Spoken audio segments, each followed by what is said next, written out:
Hola, buenas tardes. Nos disponemos a comenzar, así es que por favor, quienes no lo han hecho, ocupen los asientos, por favor.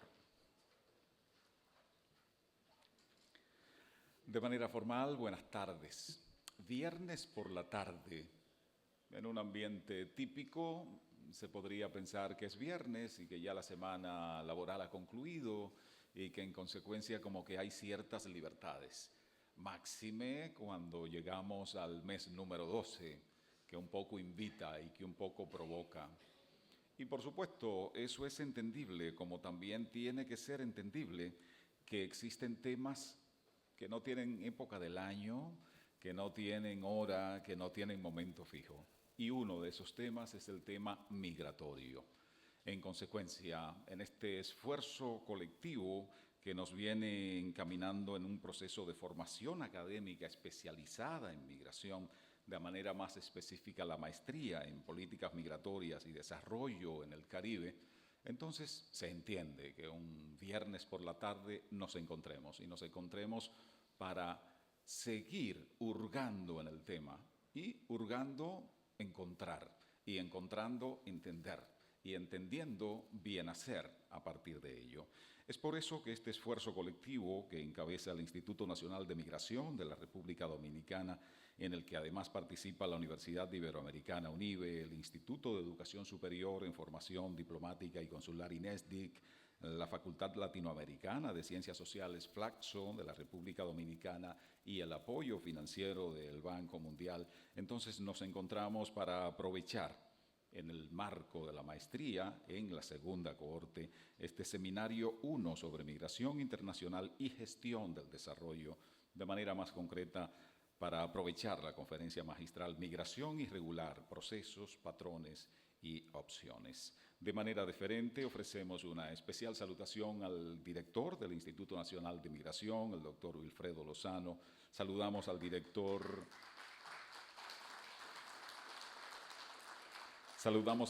general de Migración, vicealmirante Luis Rafael Liva y Ester, y a sus acompañantes. De manera deferente saludamos al doctor Raúl Delgado Valls, investigador, docente titular de la maestría. Especial salutación para el conferencista invitado, el doctor Jorge Durán. Para la encargada de la Escuela Nacional de Migración, la maestra Elba Franco.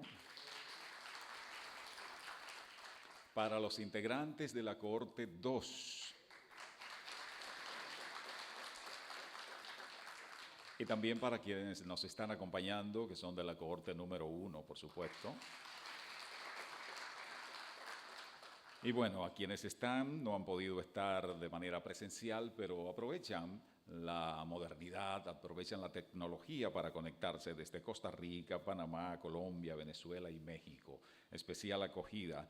Y para quienes nos están acompañando, representantes de entidades amigas, qué bueno que ustedes también se motivan a acompañarnos en una tarde de viernes en la que hurgamos sobre estos temas, pero fundamentalmente dedicamos para escuchar a quien se ha dedicado a investigar y siendo entonces investigador, pues se convierte en un referente en el tema, no solo para este pedazo de tierra, sino para otros lares del globo. Vamos a escuchar algunas palabras formales de acogida y de bienvenida e introducción a esta actividad. Para ello invito al director ejecutivo del Instituto Nacional de Migración. Recibamos al doctor Wilfredo Lozano.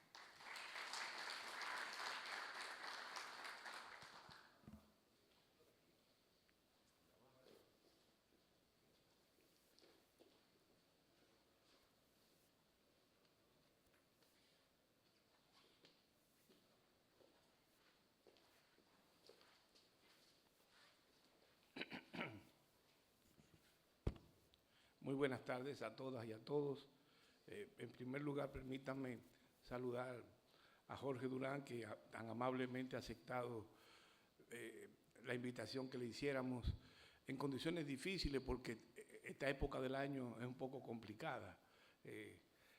Al querido amigo vicealmirante Ballester, con quien tenemos una estrecha relación de colaboración recíproca, interinstitucional, al querido amigo contraalmirante Núñez, y en fin, a todos quienes aquí nos acompañan. Yo quisiera, más que dar hacer una intervención muy formal, un poco aprovechar esta oportunidad para explicar algunas cosas que le dan sentido al hecho de que este programa invita a personas como Durán. Me parece que es algo necesario. Durante muchos años en este país, el debate migratorio era un debate en términos demográficos. La discusión era sobre la dimensión de la inmigración. Hoy día todo el mundo acepta que es significativo el fenómeno. Y más importante aún que es complejo, porque en un país como el nuestro, además de ser un país donde la inmigración tiene una importancia significativa, no solo ni principalmente en términos sociodemográficos, sino sobre todo políticos y culturales, este es un país también de emigración, donde 2 millones de dominicanas y dominicanos viven fuera y todo el mundo admite que las remesas constituyen hoy día una pieza fundamental del equilibrio macroeconómico de nuestra economía, que por cierto es muy exitosa y tenemos décadas de crecimiento sostenido. Entonces, en esa complejidad, de repente el debate de la migración ha pasado de esa dimensión inicial que yo les planteaba a tener un carácter cada vez más, si se quiere, normativo, vamos a llamarle así, en el sentido de que cada vez más se hace importante y se reconoce la necesidad de establecer mecanismos que permitan gobernar ese fenómeno. Este es un punto clave. Uno puede tener diferencias, hay diferencias de enfoque, hay polémicas, lo que se quiera, pero todos estamos conscientes de que la nación necesita de mecanismos que permitan gobernar un fenómeno tan difícil, huidizo y de difícil, digamos, procesamiento mental y yo diría hasta emocional. De repente también nos hemos dado cuenta que pese a esa voluntad de gobernanza, no se trata solo de la gobernanza a secas, sino de un tipo de gobernanza de carácter democrático, lo que hace más complicado el asunto. Es decir, queremos gobernar la migración, pero lo queremos hacer bajo ciertas reglas de la vida democrática.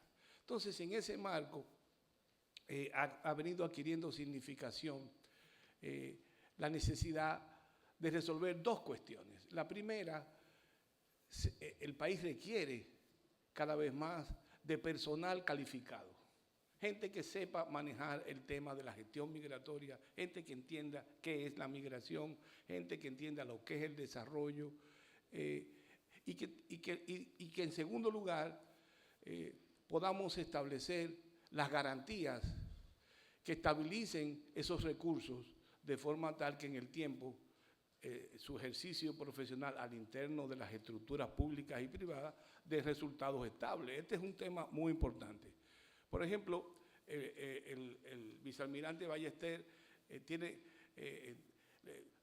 los medios a veces no leen las cosas como son, pero tiene un propósito muy claro, modernizador, de su gestión como director de la Dirección General de Migración, en el sentido de generar capacidades de gobernanza de la migración, no solamente de establecer mecanismos de aplicación de la ley, sino de gobernar el fenómeno. Y eso requiere recursos, eso requiere capacidades. Y es en ese marco que el instituto no solamente tiene un programa de formación de recursos, sobre todo en estrecha cooperación con la Dirección de Migración, para crear los cuadros técnicos, sino que hemos ido adquiriendo cada vez mayor conciencia de que no solo necesitamos personal que entienda de la aplicación de la ley, que entienda lo que es la inspección, lo que es el manejo de las posibilidades de fraude, etcétera, sino de un personal más calificado que pueda pensar la gestión en términos del diseño de políticas. Y es ahí que esta maestría adquiere sentido. Y esto es lo que dota al programa de maestría de un sentido, y por eso están aquí ustedes, los estudiantes.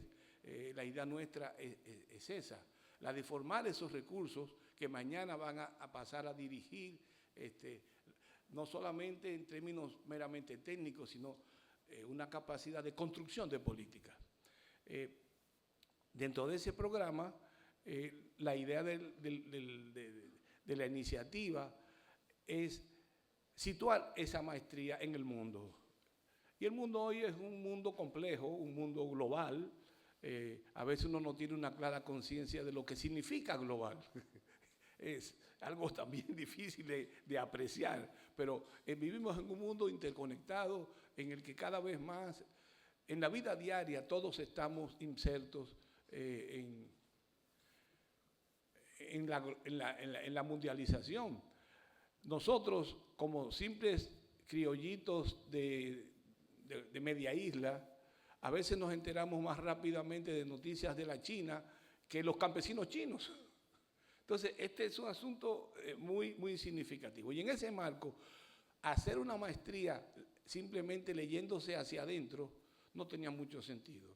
Por eso esta maestría tiene no solamente estudiantes que vienen de Cuba, de México, de Panamá, de Costa Rica, etcétera, sino que también nuestros profesores responden a esa pluralidad. Y en ese marco hemos venido trabajando en acercarnos a quienes realmente están pensando la migración en una perspectiva del sur.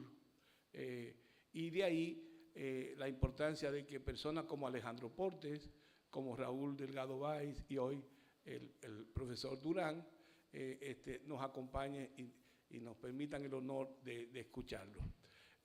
Y esto es lo que justifica el que hoy aquí estemos sentados para debatir, para conversar en un sentido abierto, siempre en esa búsqueda de la gobernanza democrática de ese fenómeno tan difícil y que sin embargo requiere de esfuerzos diarios para hacer de este mundo un mundo más tolerable, más vivible y más democrático. Entonces, yo quería hoy tener esa reflexión mínima que le permita sobre todo a Jorge un poco colocar en qué mundo se está él situando a propósito de la conferencia que le hemos pedido sobre un tema álgido, difícil, donde los mexicanos tienen una experiencia quizás única en el mundo, comparten la frontera con el país, la frontera sur con el país más poderoso de la tierra, una de las fronteras más grandes del mundo.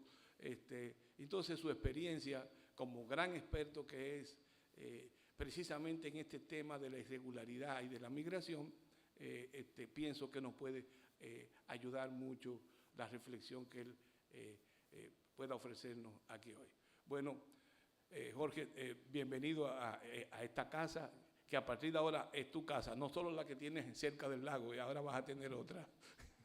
Bueno, muchas gracias.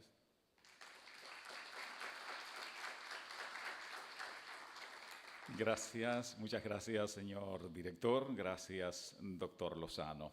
Aprovechamos para saludar a quien representa la casa que hoy nos acoge, al doctor Antonio Siriaco, decano de Economía de esta UAS. Gracias por acompañarnos. Especial salutación para la delegación haitiana que nos acompaña, Christine Lamotte, ministra consejera de la Embajada de Haití en nuestro país, también el consejero político, nos están acompañando en esta jornada. Gracias. Vamos a escuchar algunas palabras de puesta en contexto y de adentrarnos en el tema que hoy nos ocupa. Para ello, invito a la encargada de la Escuela Nacional de Migración, la maestra Elba Franco.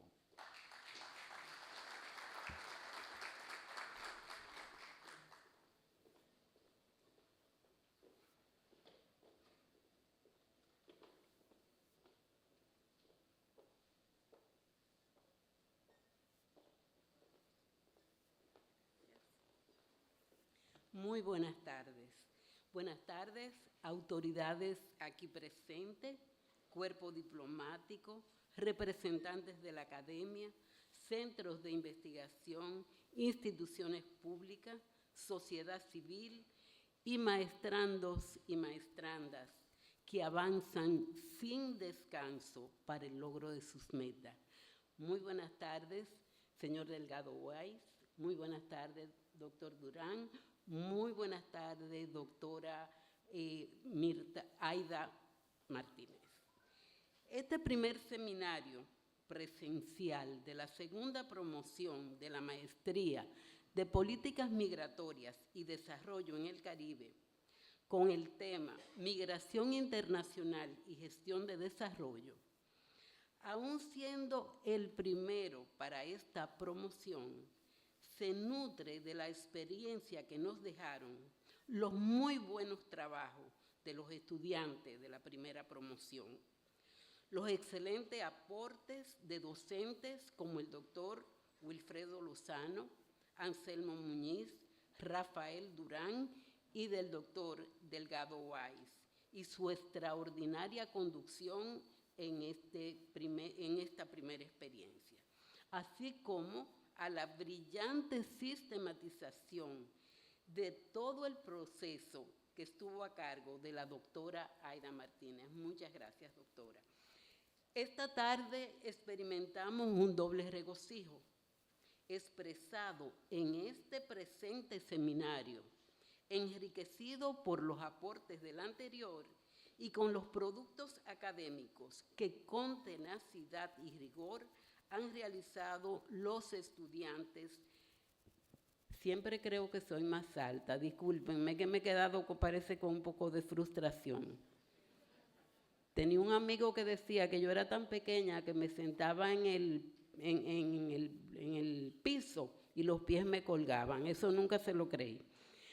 Pero bien, les decía que nosotros experimentamos un doble regocijo expresado en este presente seminario enriquecido por los aportes del anterior y con los productos académicos que con tenacidad y rigor han realizado los estudiantes de esta segunda promoción, organizados en 6 grupos de trabajo que en el día de ayer concluyeron un intenso trabajo de 2 días completos. A esto se suma la afortunada dicha de tener nuevamente al doctor Delgado Weiss, docente e investigador del Doctorado de Estudios de Desarrollo de la Universidad de Zacatecas, México, y uno de los expertos en migración internacional más relevantes de nuestra región latinoamericana y caribeña. Quiero destacar que esta promoción está constituida por 34 estudiantes de México, Costa Rica, Colombia, Venezuela y República Dominicana, lo que representa con relación a las personas seleccionadas que el 98% de estos estudiantes están respondiendo satisfactoriamente a las exigencias del programa y de sus docentes, por lo que aprovecho la ocasión para felicitarles y extenderle a esta promoción un muy fuerte aplauso.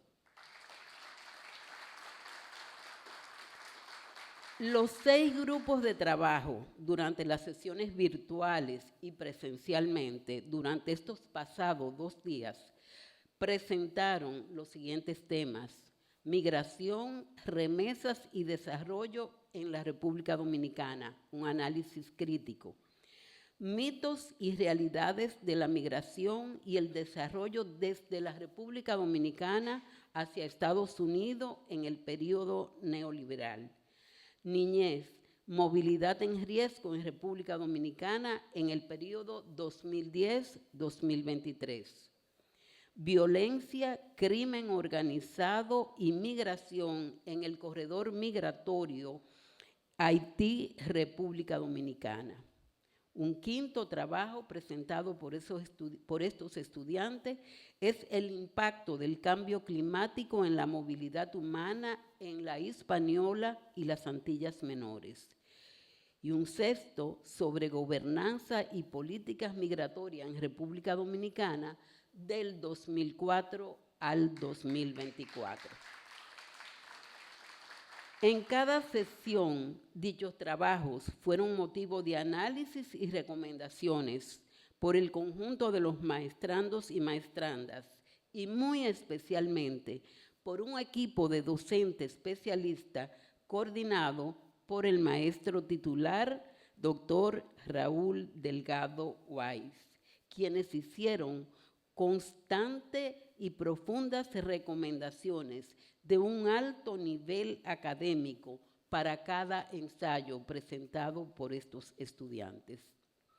Este seminario, igual que los anteriores, permiten construir un espacio virtual y presencial de aprendizaje colectivo en torno a temáticas particulares, atendiendo a los intereses de cada grupo, a los propósitos de la asignatura, al programa general de la maestría, al interés particular orientado a la elaboración de los reportes finales para la obtención del grado de maestría, así como responder a la situación particular por lo que atraviesa la migración en el Caribe, en especial a los países aquí representados a través de sus estudiantes. Hasta ahora, los resultados nos dicen que vamos por buen camino y haremos todo lo necesario por lograr que nuestros propósitos finalmente lo alcancemos y que afirmemos, sin temor a equivocarnos, que en nuestros países cada día avanzamos más, contando con funcionarios, académicos y personas de la sociedad civil con una muy clara visión, con una visión comprometida hacia la migración internacional, acorde con el desarrollo, con los derechos humanos, con el medio ambiente y la perspectiva de género. Maestrando, maestrandas, confiamos en ustedes. Gracias por estar respondiendo a una maestría del más alto nivel. Y gracias a los docentes, gracias al doctor Durán, que creíamos que por primera vez llegaba al país, pero parece que hace unos añitos estuvo por acá. Estamos más que agradados, más que orgullosos de que usted esté aquí. Y gracias a todos los presentes por acompañarnos. Muy buenas tardes.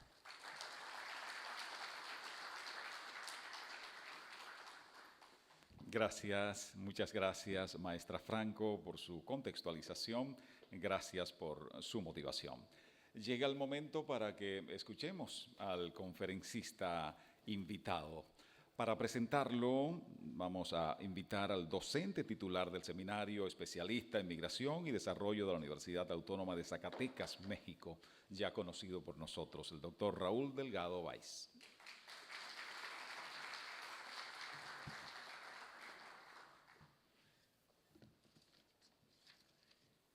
Bien, buenas tardes a todas y a todos.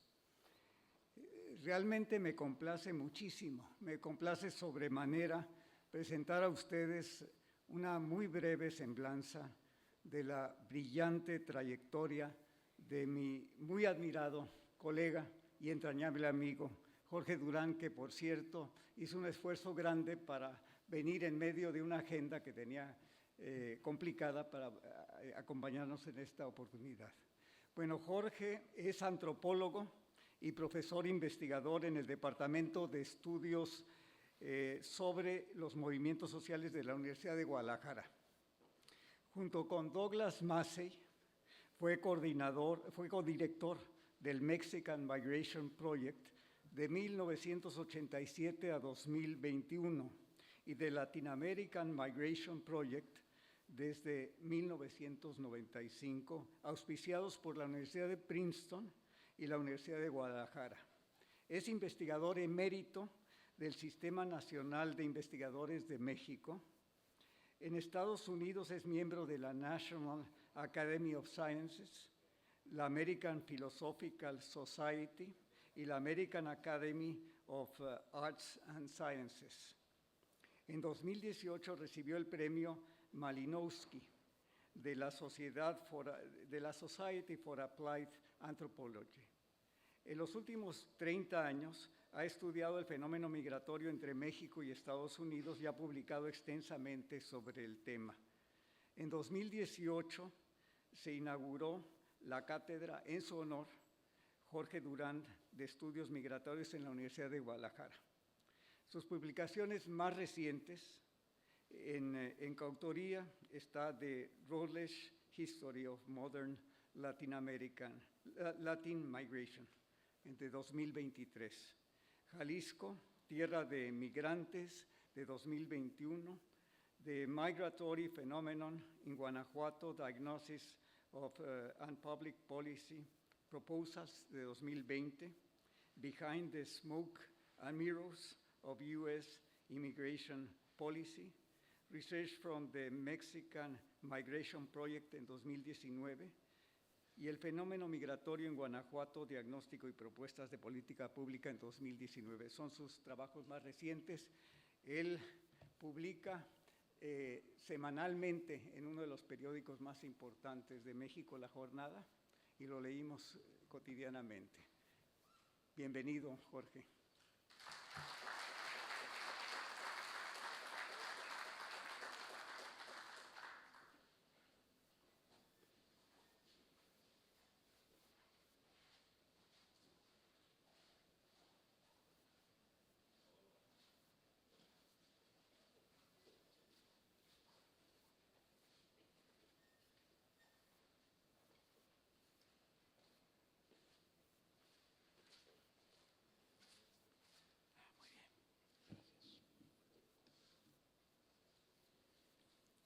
Muy buenas tardes a todos y a todas. Para mí es un verdadero gusto volver a República Dominicana. Hace yo creo que 25 años o más llegamos a estas tierras a empezar unos estudios de migración del proyecto Latin American Migration Project, y contactamos con el doctor Sillier de Flaxo, y nos ayudaron varios estudiantes a realizar encuestas en 4 comunidades de República Dominicana. De ahí salieron varios trabajos, y los pueden ver en la página web del Latin American Migration Project. Y ese proyecto trataba de ver en diferentes países de América Latina que estudiamos como países emisores. Hoy en día ese mismo proyecto lo estamos realizando en otros países de América Latina, pero ya no como países emisores, sino también como países receptores. Imagínense el cambio que ha dado la migración en estos últimos 30 años. Por ejemplo, estudiamos a los haitianos en Chile y a los venezolanos.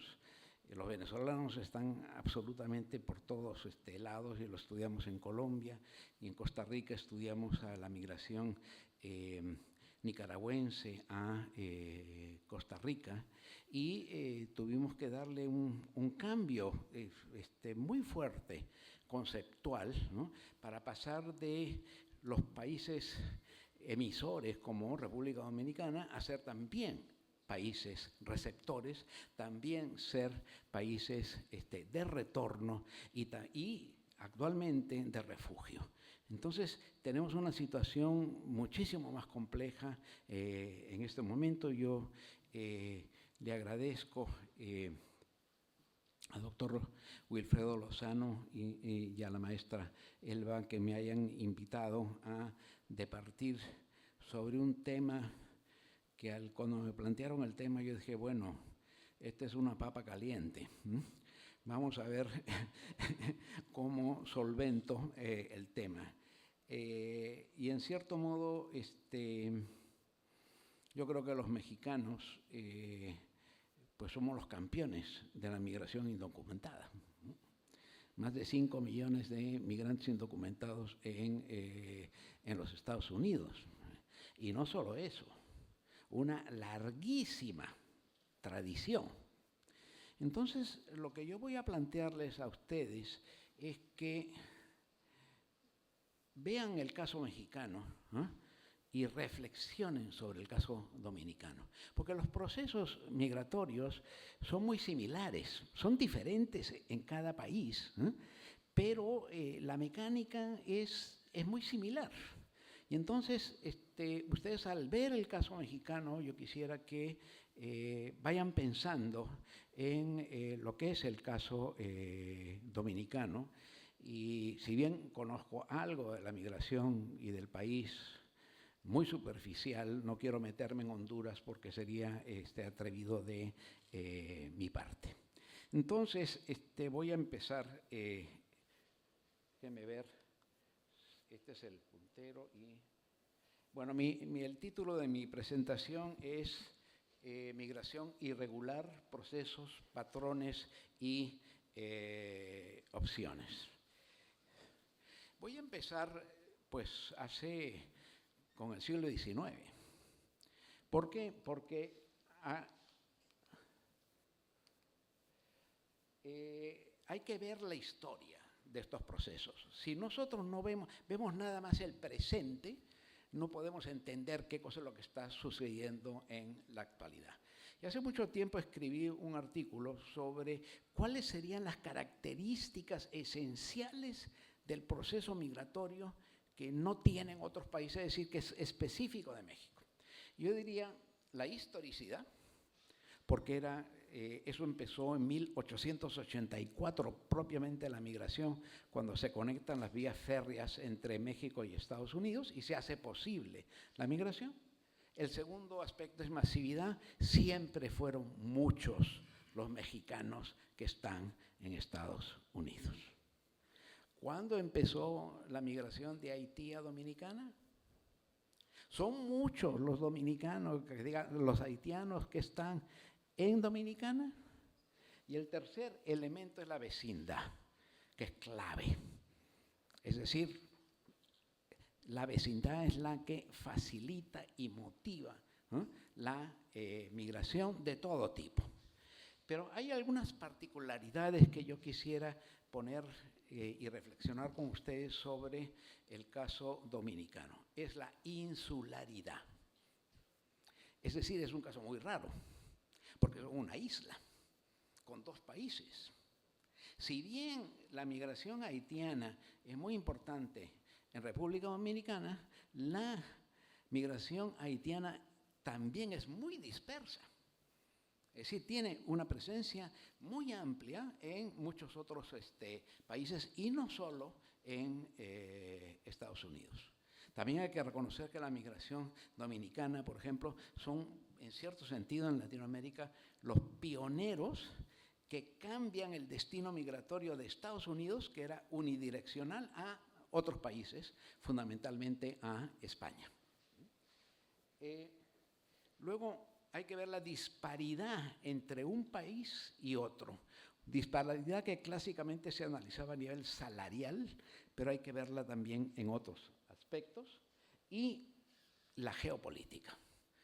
Ustedes saben que la presencia de Estados Unidos en el Caribe es determinante en muchos aspectos y, por supuesto, en el aspecto migratorio. Y en la migración de haitianos a República Dominicana tiene una influencia muy, muy fuerte, y de dominicanos a Estados Unidos y a Puerto Rico. La geopolítica juega un papel fundamental, tanto en el Caribe como en México, que somos vecinos. El primer elemento que les voy a presentar es que ¿cómo se detiene la migración? Es la exclusión. Y el ejemplo que tenemos es la exclusión china. Así se llama, un acta de exclusión de los chinos que no pueden llegar fundamentalmente a California. Eso detuvo la migración china. Pues actualmente el segundo grupo más importante de migrantes en Estados Unidos es el chino, después de el de México. Es decir, cuando se da el acta de exclusión china, los chinos empiezan a llegar a México, y en Ciudad Juárez había coyotes chinos en 1900 para cruzar al otro lado. Y cuando se da el acta de exclusión de los japoneses, llegan coyotes exactamente iguales a los de hoy día para cruzar a los Estados Unidos. Hay un artículo que escribí que se llama Un coyote japonés en Ciudad Juárez, de unos documentos que encontré de la migra de Estados Unidos.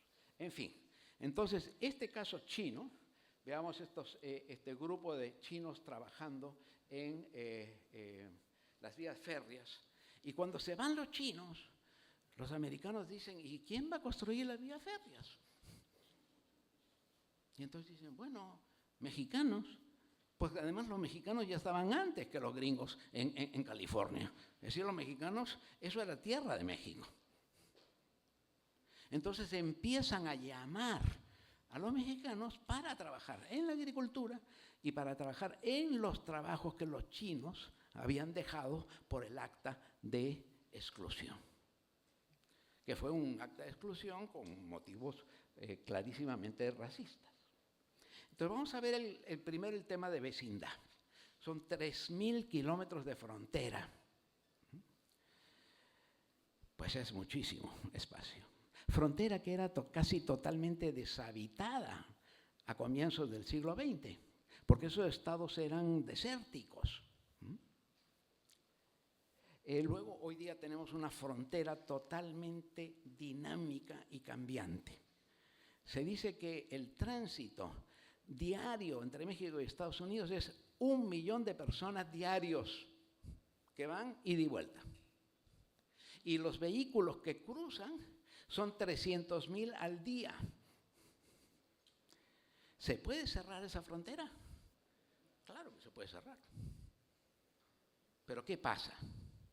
Si 300,000 vehículos que llevan productos cada día a los Estados Unidos no llegan, pues eso tiene consecuencias. Y vamos a verlo ahora que se pregona que la frontera se puede cerrar.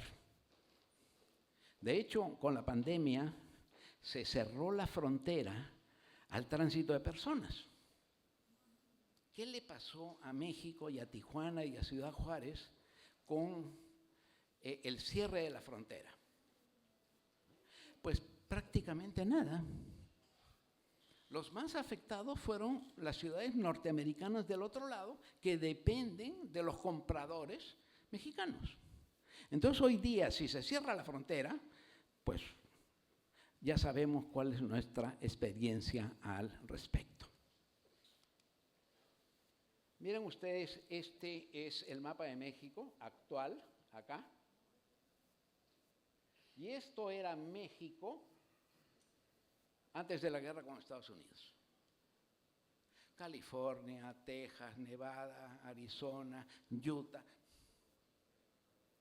O sea, imagínense la dimensión del territorio que perdió México. Y en todos estos pueblos, en todos estos lugares, si ustedes revisan la toponimia, son todos lugares en español. Es decir, la presencia hispana y mexicana en esos territorios. Entonces, compartimos territorios en el pasado, en el presente, y tenemos ese conflicto y esa huella de lo que significó tener territorio, perderlo. Que también sería el caso de República Dominicana en esa compleja historia que tiene de ir y venir. La simetría de poder, que es un término acuñado por el doctor Ojeda del Colegio de México, en esta caricatura. Imagínense, este es Bush, pongan ahora a Trump, ¿no? Para que vean la distancia entre los dos países. Es una realidad que no podemos evitar y que está presente siempre, y que a su vez afianza la postura de México y afianza el nacionalismo de México frente a el otro país. La masividad. México, siempre han sido muchos los mexicanos en Estados Unidos. ¿Por qué? Porque había conexión férrea. Y todos los días necesitaban mano de obra en los Estados Unidos. Y llamaban a los mexicanos. Es decir, es un contrato social entre oferta y demanda de mano de obra. Por eso decir de que van a expulsar a 10 millones de mexicanos, que no son 10 millones, sino 5 millones de mexicanos indocumentados, pues lo veremos. Quizás el próximo año podríamos discutir sobre qué pasó. Pero últimamente la escasez de mano de obra en muchos lugares en Estados Unidos es evidente. Entonces, ¿por qué es problema la migración? Porque es masiva. Es decir, si fueran pocos, pues no pasa nada. Pero si son muchos, pues llama la atención. Y ahí viene el conflicto. Un conflicto a nivel de la misma población y un conflicto a nivel de las políticas migratorias que se tienen que implementar, sobre todo cuando la condición migratoria es una condición migratoria irregular. Pero lo vamos a ver en la historia, ¿por qué es irregular esa condición migratoria? Hice un libro que se llama Historia Mínima de la Migración México-Estados Unidos, donde repaso la historia y veo como muchas estas cuatro etapas. La primera es la etapa del enganche, es decir, contrataban de manera forzada a los trabajadores y los llevaban a trabajar a Estados Unidos. Por ejemplo, esta es una compañía de enganche de la Burlington Route y que dice, necesitamos trabajadores mexicanos para las secciones de Wyoming, Colorado, Nebraska, Montana, Dakota, Illinois. Se asisten solos, es decir, carro, estufa y carbón gratis para trabajar en el ferrocarril. Nadie quería trabajar porque tenían, carro, era un carro de ferrocarril perdido en la nada y ellos se tenían que encargar del mantenimiento de las vías férreas. Entonces, estas eran compañías norteamericanas. Todos los enganches son gratis. Y si a algunos les cobran chanza, en esta oficina quéjense con el fulano de tal. Bueno, lo que movió la migración en esta época fue el enganche. Y los enganchadores se encargaban de darte dinero y luego se lo cobraban con trabajo. Entonces era un trabajo medio esclavo, digamos. Vean estos trabajadores mexicanos de comienzos de siglo. Lo más famoso de esos tiempos eran este tipo de sombreros de Stinson, que ya cuando tenían algo de dinero se lo compraban, ¿no? Y luego después, en 1921 a 41, así como llamaban a los trabajadores, vino la crisis económica, deportaciones. ¿A quién deportaron? ¿A polacos? ¿A italianos? ¿A franceses? ¿A alemanes? ¿A judíos? No. Solo deportaron mexicanos. ¿Por qué? Porque era más cerca, obviamente, pero también porque no los querían. Y fue una especie de limpieza étnica, porque a ningún otro grupo social de todos los grupos migratorios de Estados Unidos los deportaron. Sin embargo, 1941, 1942, ¿qué pasa en Estados Unidos? Entra en guerra y se van los soldados a pelear al Pacífico. ¿Quién cubre los trabajos de los soldados? Los mexicanos. Entonces empieza un programa que se llama el Programa Bracero. Aquí estas son las deportaciones, muchos tenían sus camionetas, y estos camiones, y ahí se iban, ¿no? Entra el Programa Bracero y el Programa Bracero dice, de las democracias será la victoria. Es decir, es el espíritu de los aliados, en que México apoya con mano de obra. Eso era en 1942. Sin embargo, pasan 20 años. ¿Y quiénes van? Vean ustedes aquí arriba y acá abajo. Van los hombres, no van las mujeres que podían trabajar. Es una selectividad genérica. Los Estados Unidos quieren hombres que trabajen en la agricultura y que solo vayan por una temporada. Eso es política migratoria en los años 40. Redirigir la mano de obra para que trabaje a la agricultura, vaya y venga. Y no vayan las mujeres, porque si hay mujeres, hay familias. Y si hay familias, se quedan. Esa es la política migratoria que vemos desde siempre, que hay que analizarla en sus distintos aspectos. Vean, por ejemplo, las cifras, ¿no? 54 ya son 300,000, luego 400,000, casi 450,000, ¿no? 450,000 trabajadores que movían, era la mano de obra cada año, y luego después va bajando, y después de 1964, que termina el programa Bracero oficial de migración legal, ¿qué sucede? Ya no hay trabajadores. La agricultura de Estados Unidos quebró. No quebró.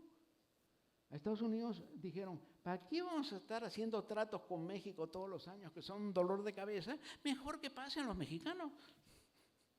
Y entonces empezó la era indocumentada. Es decir, ¿quién la decidió? Estados Unidos. Porque antes tenías contratos y personas legales, ahora dices, no, se acabaron los contratos. Pero ¿quién levanta las cosechas? Pues los mismos, los mexicanos. Y entonces empieza, esta es una cuestión de deportación, ¿no? Empieza la era de los indocumentados.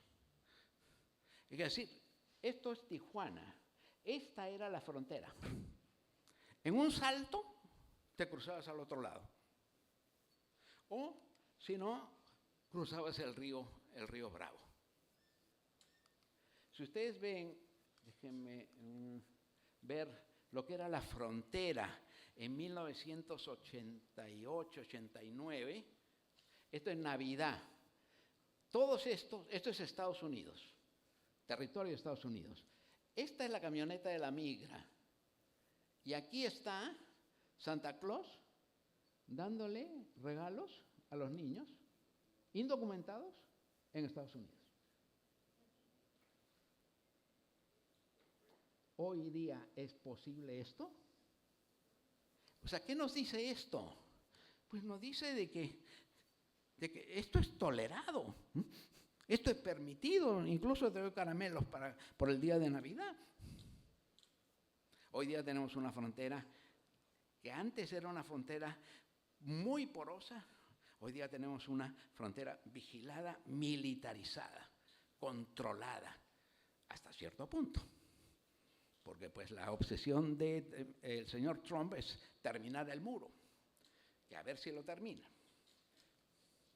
Este es el muro en sus inicios, este es el muro en Tijuana. Vean ustedes aquí la plaza de toros, que es para que los de California vengan a ver torear a los toreros, porque no se permite en los Estados Unidos, ¿no? Y la famosa Avenida Revolución, que es donde están todos los bares y las cantinas que eran frecuentadas por todos los norteamericanos. Ahora, este muro son 3 diferentes. ¿Qué pasa? Que hay una opinión, un sector de la población que está en contra de la migración. Esto es lo que le llaman los Minutemen, que es una especie de milicia que va a cuidar la frontera y a poner este alambre de púas, ¿no? Como si eso fuera algo más allá de lo simbólico.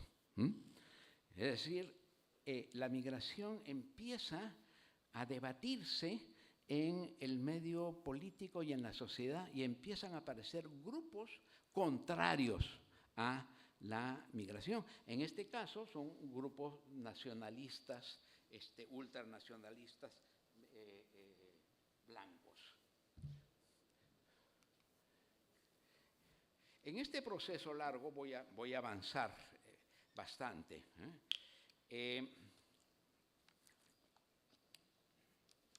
Perdón, tengo que...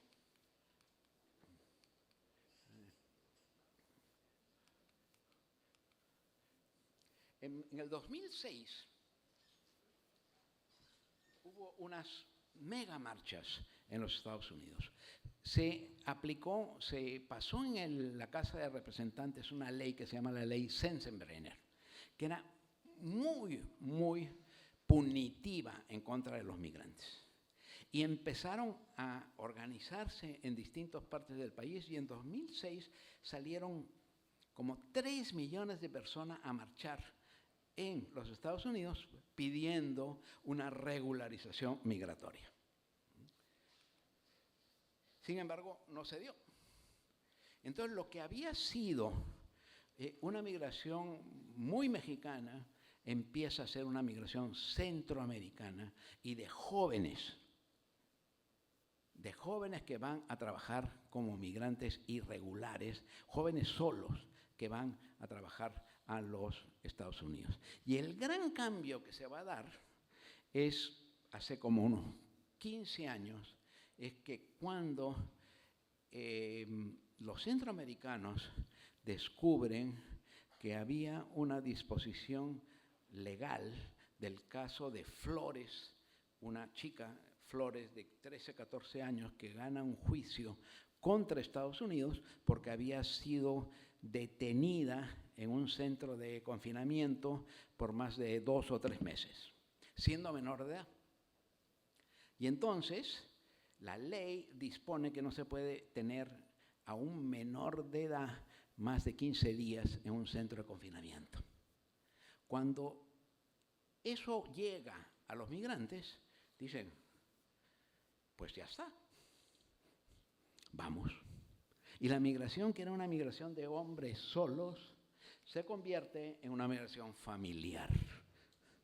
Y en una familia, con hijos. Ya no van a trabajar como objeto prioritario, van a solicitar asilo. Por lo tanto, cruzan la frontera y dicen, aquí estoy. Viene la migra, dice, ¿qué pasó? Pido asilo. Un poco como hacían los cubanos. Los cubanos siempre han sido los privilegiados de todo el hemisferio en cuanto al asilo. Es decir, cualquier cubano que cruza tiene derecho ahora está más o menos, pero con Marco Rubio de secretario de Estado, olvídense ustedes si van a deportar cubanos. Ya la política siempre es selectiva con respecto a las personas, a las nacionalidades, ¿no?, a los distintos grupos sociales. Entonces, ¿qué tenemos hoy en día? Desde 1960 la migración va creciendo. Estas son las aprehensiones en los Estados Unidos, ¿no?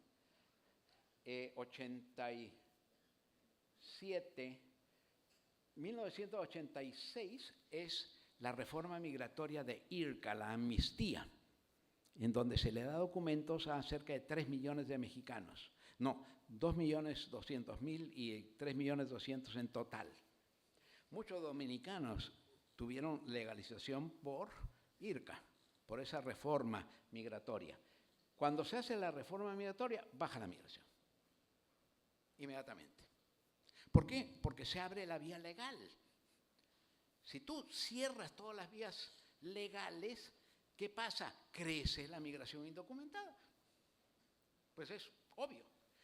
Y ahora empieza aquí, los republicanos se dan cuenta y empieza la militarización de la frontera hasta 2007.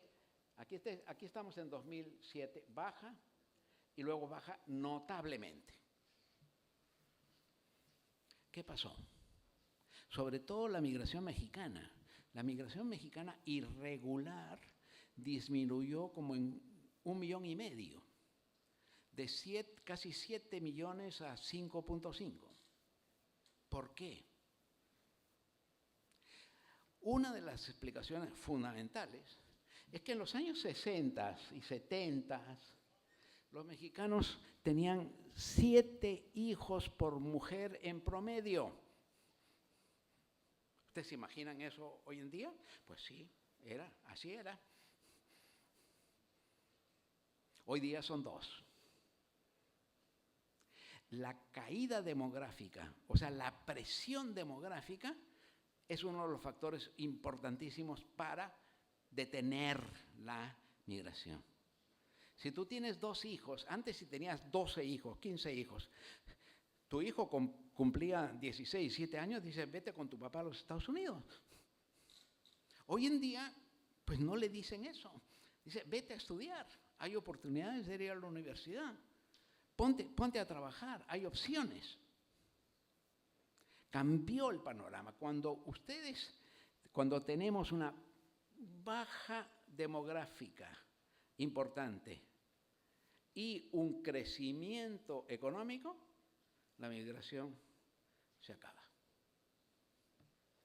Hoy en día tenemos la baja demográfica. El crecimiento económico, ahí vamos, lentamente en el caso de México.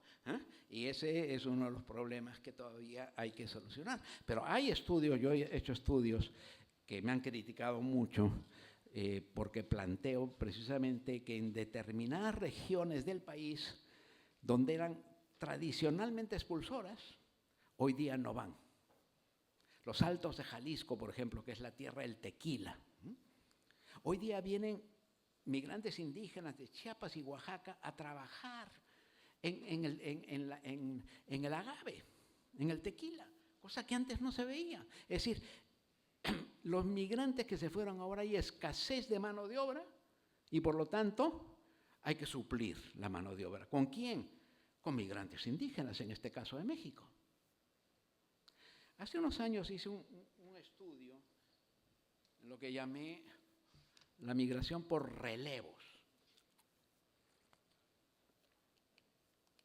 Ustedes saben que al comienzo de la Segunda Guerra Mundial, Estados Unidos, así como necesitaba trabajadores, necesitaba cortadores de caña para la Florida. Y entonces se vienen a Puerto Rico, dicen, a ver, trabajadores de caña, ¿no se quieren venir aquí a ganar dólares a la Florida? Claro, empezaron a salir en masa los cañeros a la Florida. ¿Qué pasó con los ingenios, las centrales en Puerto Rico? Pues que no tenían trabajadores. Y entonces dice, dominicanos, vengan a Puerto Rico. ¿Y qué pasa en Dominicana? En Dominicana ya no había trabajadores. ¿Y qué dicen? Oigan, haitianos, vengan aquí a trabajar. Y entonces es un sistema como de vasos comunicantes que funcionó en esa época, porque es un caso muy especial el de la caña, ¿no? En determinados momentos, hasta que se mecanizó la caña y ya se acabó totalmente esto. Bien, entonces, miren ustedes esta caída acá. 2008 es la crisis en Estados Unidos y se va para abajo la migración. No había trabajo en los Estados Unidos. Si no hay trabajo, no hay migrantes. Es decir, no tener trabajo en Estados Unidos es un dilema muchísimo peor que no tener trabajo en México. porque es muchísimo más complejo. Entonces, depende de la oferta y la demanda. Viene la pandemia y se va para arriba. Después de la pandemia, perdón. Después de la pandemia, y además se une Venezuela, Haití, Nicaragua, que eran dos elementos que no eran tradicionales dentro de la migración que pasaba por México. México se convierte en país de tránsito a nivel universal. Estaba revisando yo los datos del Instituto Nacional de Migración de México, que lleva un registro mensual en Internet. De la noche a la mañana llegaron cerca de 17,000 migrantes de Mauritania. ¿Y cómo? ¿Por qué? ¿Cuál es la red que estaba funcionando ahí? Vi los años anteriores, no había gente de Mauritania. Había de Angola, de otros países, de Senegal, pero no de Mauritania. ¿Dónde están esos miles? Pues la mayoría en Estados Unidos y otros en México, porque también el panorama racial, cultural está cambiando en México. Los haitianos, hay ya una comunidad importante de haitianos en México. Entonces, hoy lo que vemos es esto. Pero no sigue. Hoy de aquí vamos a ver otra caída. A ver. En diciembre de 2023 había 250,000 aprehensiones en la frontera al mes.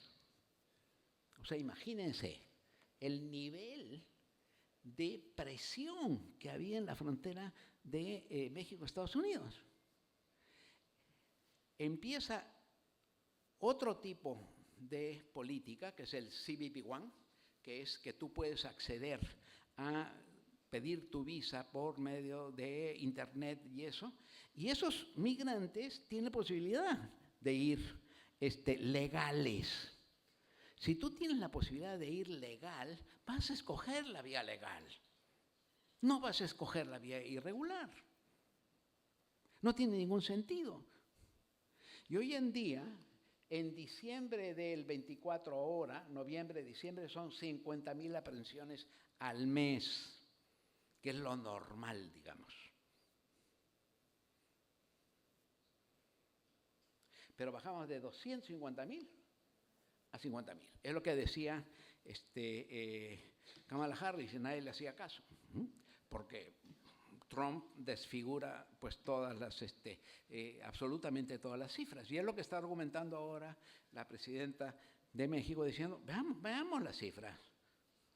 No estamos en una situación de crisis migratoria, estábamos hace un año. Ha bajado esto notablemente. Bien, para concluir, mi conclusión de todo este proceso es que en Estados Unidos hay una política del desarraigo. Esto es fuerte. ¿Por qué? Porque generalmente lo que decimos, y la teoría nos indica desde los años 20 y la Escuela de Chicago, que lo que manda es la política de integración. Los migrantes, intégrense. Sin embargo, ¿qué hace la política? Que desde 1986, hace 38 años, no hay ninguna regularización. Es decir, el que fue como migrante indocumentado en el 87, que son muchísimos, lleva 38 años de migrante irregular, según Estados Unidos, ilegal, y según Trump, criminal. El cambio de terminología es muy importante. Y ahora estamos en esa situación. Todos, son criminales. Pero llevan 38 años viviendo y trabajando ahí. Por ejemplo, ahora Biden sacó el Parole in Place, que es una medida que saca en octubre, cuando ya estaba a final de su gobierno, en donde lo único que iba a darle oportunidad era a aquellos matrimonios donde uno era norteamericano y la otra persona era indocumentada, que pudieran hacer su trámite en Estados Unidos y no salir del país. Porque si salen del país no pueden volver. Pues ni siquiera eso. Pero en 38 años no había una política de alivio migratorio en Estados Unidos. Sino que, ¿cuál es la política?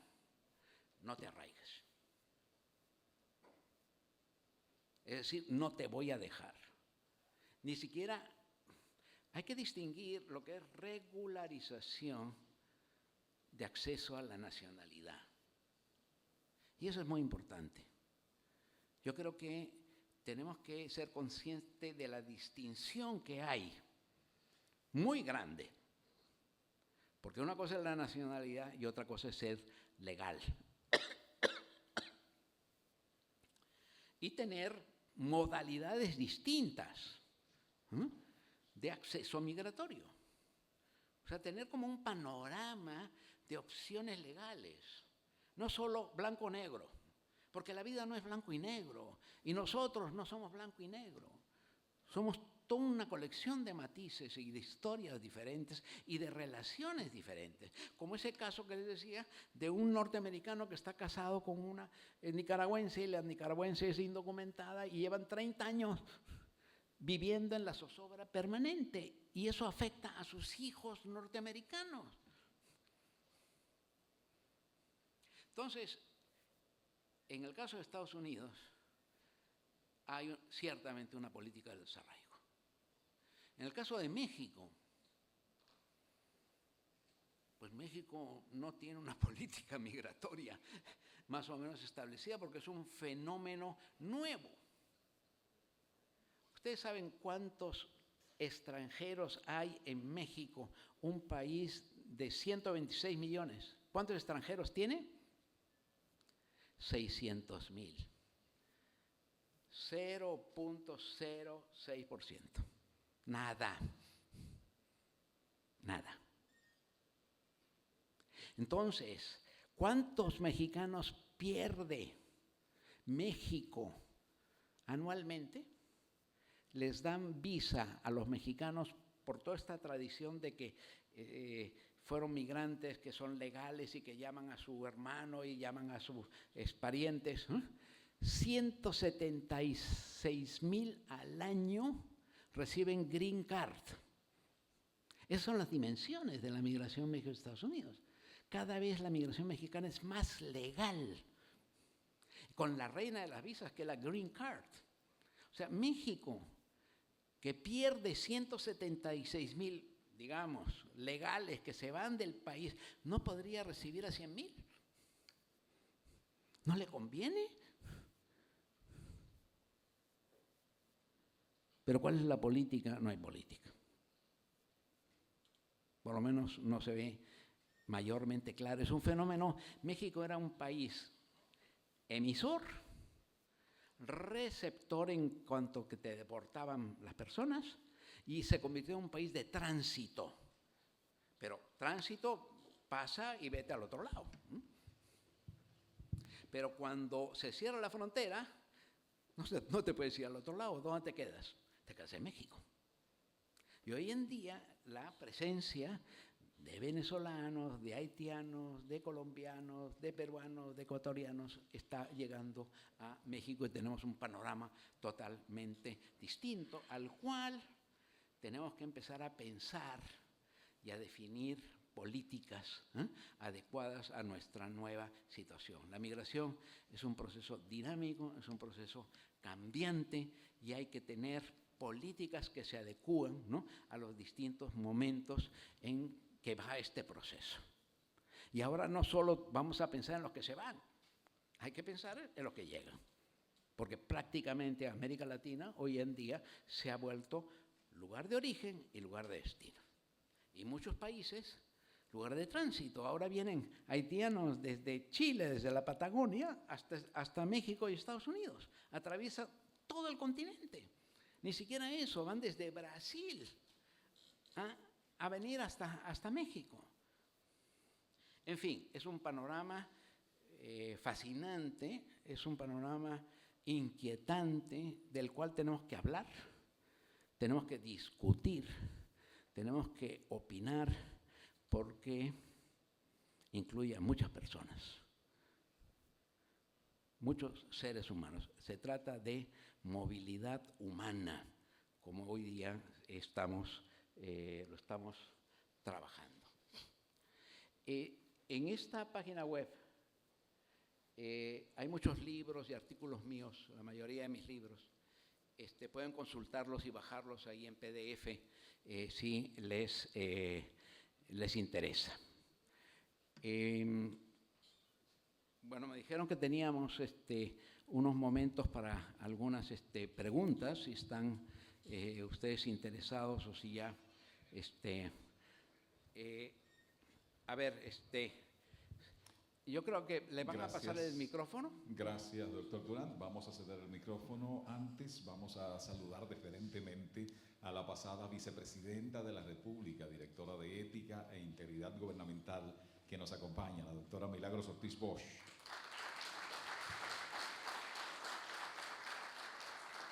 Aprovechamos para saludar también al viceministro de Desarrollo Social de la Presidencia, Alexis Isaac Jiménez. Gracias por acompañarnos.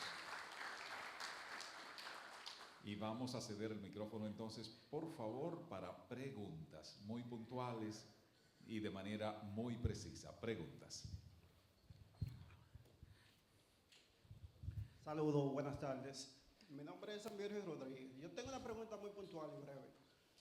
En el gráfico que usted puso, en 1921, usted hablaba de que se deportaban personas y era una especie de limpieza étnica, porque solo se deportaban mexicanos, no italianos, etc. Pasa un caso así en República Dominicana, no por decirlo así que sea una limpieza étnica, pero pasa algo más o menos similar. Entonces, ¿cuáles serían los parámetros a tomar en cuenta cuando una deportación se hace no por limpieza étnica, sino por facilidad, porque es lo que está más cerca? La lógica indica que México estaba más cerca, era más fácil deportar a un mexicano que a un italiano. Sí, correcto. Es muy buena pregunta porque son las dos cosas. Depende, ¿no?, de cuáles sean las razones que motivan esas políticas. Y eso hay que distinguirlo. Por supuesto que era mucho más fácil, ¿no? Pero siendo migrantes italianos de otros países, los únicos afectados son los mexicanos. Más de 1 millón de mexicanos fueron deportados en 1954. Entonces, está en el borde. La justificación, por ejemplo, decían los empleadores de las grandes fábricas de steel companies, del acero en Chicago, cuando dicen, ¿y cuándo llegaron los mexicanos? En 1930. ¿De dónde salieron?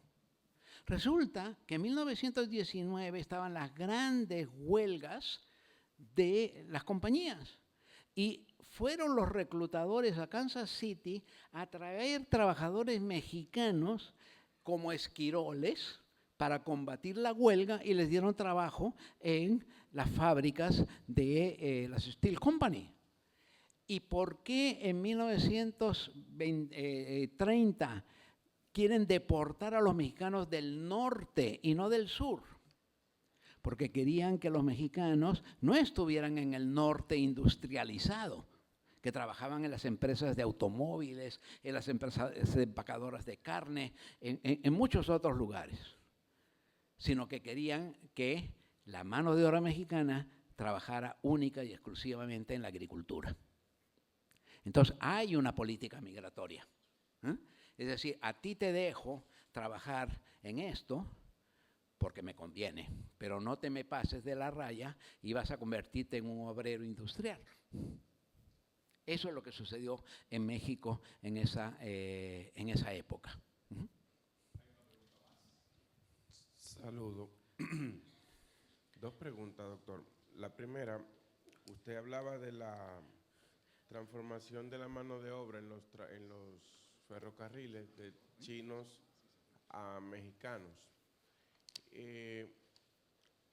¿Conoce usted alguna experiencia de intento de nacionalización de un sector productivo ocupado por migrantes? Y si es así, ¿cuáles han sido los resultados? Mi primera pregunta. Mi segunda pregunta, y tal vez no tenemos respuesta ahora, pero ¿cómo usted vislumbra el futuro de la migración irregular en los Estados Unidos actualmente frente al cambio de gobierno claro y los discursos nacionalistas, conservadores, etcétera? Gracias. Bueno, las estadísticas son muy interesantes porque el grupo nacional que menos se naturalizaba norteamericano era el mexicano. Es decir, a los mexicanos no les interesaba hacerse norteamericanos. De hecho, los argentinos inmediatamente buscaban naturalizarse, los ecuatorianos, pero los mexicanos no tenían ese interés porque teníamos México muy cerca y se regresaban y porque también el mexicano era muy nacionalista, ¿no? Muy nacionalista. Entonces, en 1986 viene IRCA y se legalizan 2 millones casi y medio de mexicanos. Y esa es la gran transformación que se da en la comunidad latina en Estados Unidos. Porque en total fueron 3 millones y medio pero la mayoría son latinos. Eso le da una fuerza a la comunidad latina impresionante. Porque finalmente ya es un grupo de migración que no está estigmatizada como indocumentado. Antes tú decías mexicano, igual, indocumentado. Pues ya no. Y esa gran transformación hizo que se fueran optando por la naturalización. Y hubo un gran cambio en la política de relaciones exteriores de México, que dijo, ¿cuál es la mejor forma que un mexicano migrante puede protegerse en Estados Unidos? Siendo norteamericano. Eso lo dijo Relaciones Exteriores, cosa que era imposible pensarlo antes. Entonces, Relaciones Exteriores empezó a decir, naturalízate. Eres mexicano, porque cambió también la ley mexicana. Ahora no se pierde la nacionalidad. Y entonces dice, no, tú tienes que ser, y que tus hijos sean norteamericanos y también mexicanos. Vamos siendo binacionales. Cambió la lógica. Por eso es que la migración evoluciona de esta manera. Hoy en día, al año se naturalizan 120,000 mexicanos al año en Estados Unidos. Entonces, es una fuerza pues muy grande y cambió hoy día la lógica y el mexicano hoy en día es igual que cualquier otro. El grupo que más se naturaliza es el mexicano. ¿Cuál es el futuro de la migración indocumentada? Bueno,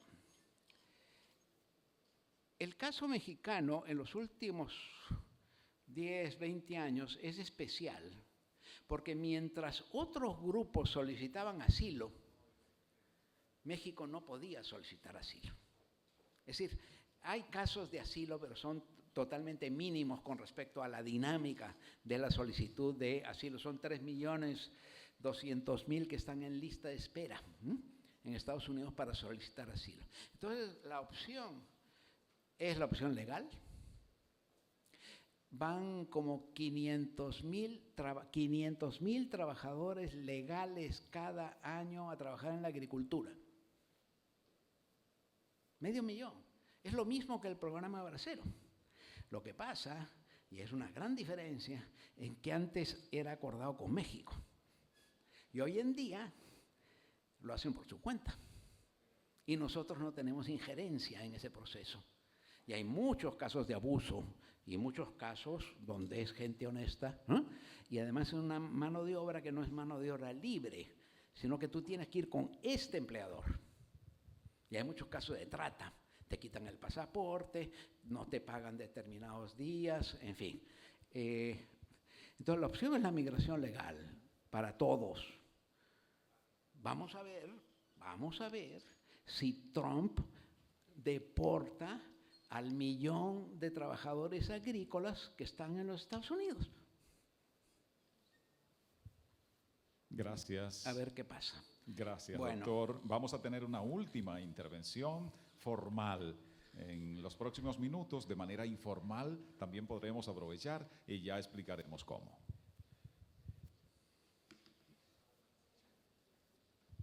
Gracias, maestro Jorge Durán. Un honor tenerle aquí y agradecer al Instituto Nacional de Migración.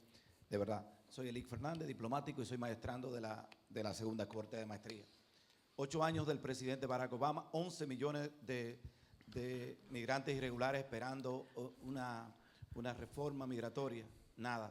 4 años del gobierno de Biden. Esos son los gobiernos demócratas que son más amigables hacia los migrantes. ¿Qué esperar de este hombre que realmente tiene una misantropía migratoria? Gracias. Bueno, sí, es verdad. El último capítulo del libro de historia, ¿eh?, que escribí yo, lo puse la lucha por una reforma migratoria. Hoy en día la evidencia es que no hay reforma migratoria posible, ¿eh?